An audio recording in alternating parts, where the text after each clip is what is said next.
This is the second of two films describing an experimental program to determine the hazard potential and effects of typical accidents involving the use of liquid hydrogen. The program was carried out by Arthur D. Little Incorporated at their test facility located at Otis Air Force Base, Massachusetts. This film describes an evaluation of hazards in missile applications where liquid hydrogen is used in close proximity to liquid oxygen and RP1. Results of the work appraise the potential effects of accidents caused by venting of gaseous hydrogen and oxygen or by gross failure of a missile containing liquid hydrogen, oxygen, and RP1.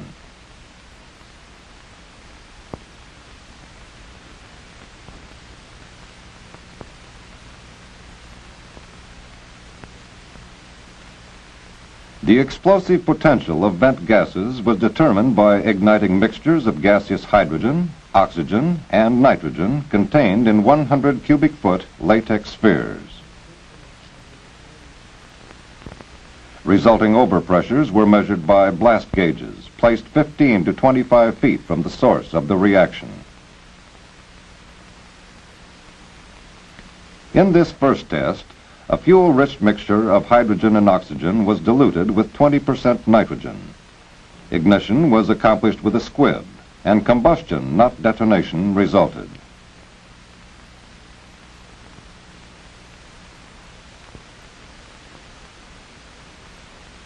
When the nitrogen dilution was reduced to 10% in the next test, a strong detonation was recorded. With squib ignition, no detonation of any combination of hydrogen, oxygen, and air would occur when the air content was more than 60%. Explosive igniters, such as blasting caps, provided full theoretical yields for all mixtures, however. Limited tests were also made with larger latex spheres, 400 and 800 cubic feet in volume. No significant change in the explosive yield was indicated when these larger balloons were used.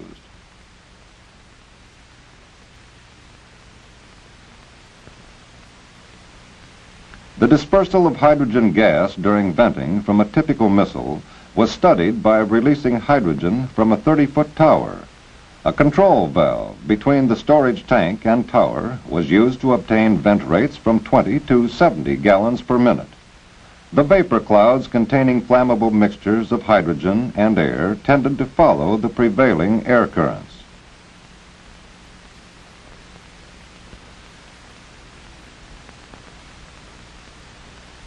In some instances, the cloud rose shortly after leaving the tower.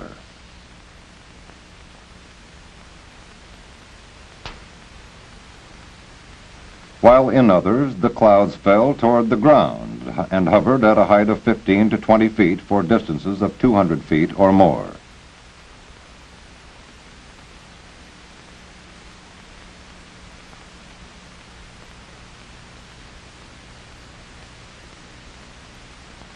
Venting at higher velocities from a 1-inch outlet, at lower speeds from a 4-inch pipe, or even when directed downward, did not significantly affect the dispersion of the vapor cloud.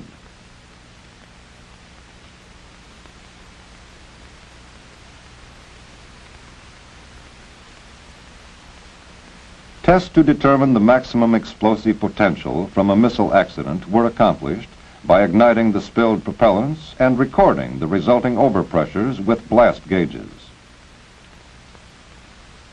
Initial tests were designed to accomplish rapid mixing. Propellant containers that had been placed one over the other were ruptured simultaneously, and the time to initiation of the resulting mixture was closely controlled. The first series of tests were made with liquid oxygen and liquid hydrogen only. The glass dewars were fractured by a falling weight. This test, photographed at 6,000 frames per second, shows the spherical shock wave traveling ahead of the reaction front. Results of the test were quite variable. However, the largest detonation corresponded to the maximum theoretical yield for the two liquids, 1 1/2 pounds of TNT per pound of mixture.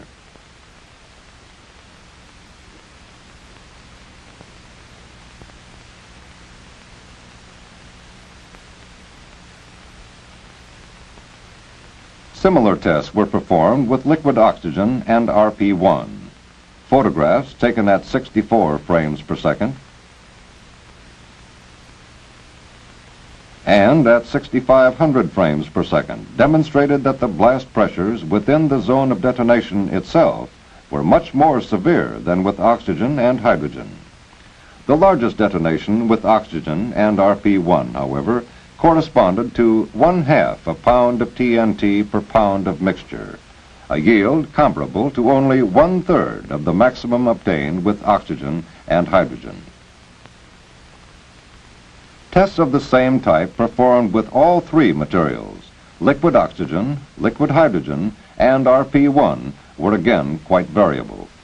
A maximum yield equivalent to 2/3 of a pound of TNT per pound of mixture was recorded in tests similar to this. The relative contribution of the hydrogen to the detonation effect was again found to be greater than that of the RP1.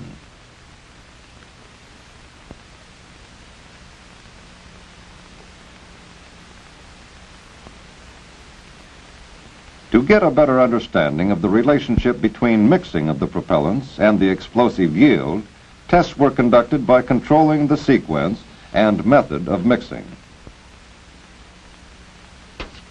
The initial tests were made with liquid nitrogen substituted for the oxygen in order to better observe the mixing process. Here, the spilling of liquid nitrogen on the right and liquid hydrogen on the left resulted in extremely rapid vaporization of the hydrogen. When liquid hydrogen was poured directly into a dewar containing liquid nitrogen, all the hydrogen was evaporated quickly, and only a small amount of nitrogen was solidified. These tests confirmed calculations showing that for a typical missile system there is several times as much oxygen as is necessary for the complete vaporization of the hydrogen. In the next test, liquid nitrogen on the left and colored water on the right simulated liquid oxygen and RP1 respectively. Again, the lower boiling liquid, liquid nitrogen in this case, vaporized very rapidly.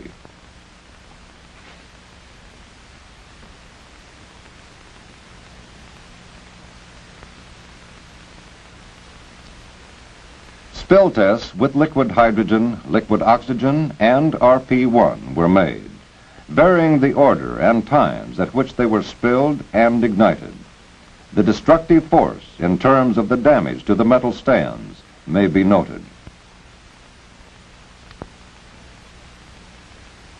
A strong shock wave was generated by the detonation, photographed here at 6,000 frames per second. The highest yield in these tests was 1/2 pound of TNT per pound of mixture.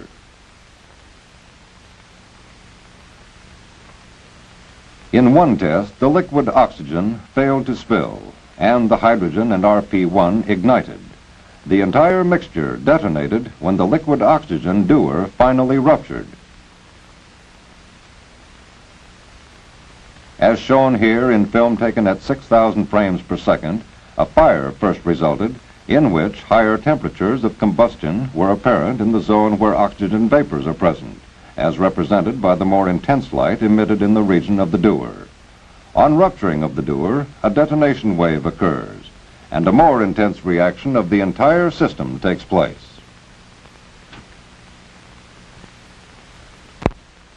This served to emphasize that detonation cannot be predicted in an accident situation where the sequence for failure initially results in a fire.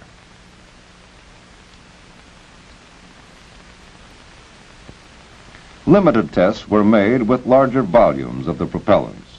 It was demonstrated that there may be a trend toward higher yields per pound of mixture as the total amount of ingredients are increased.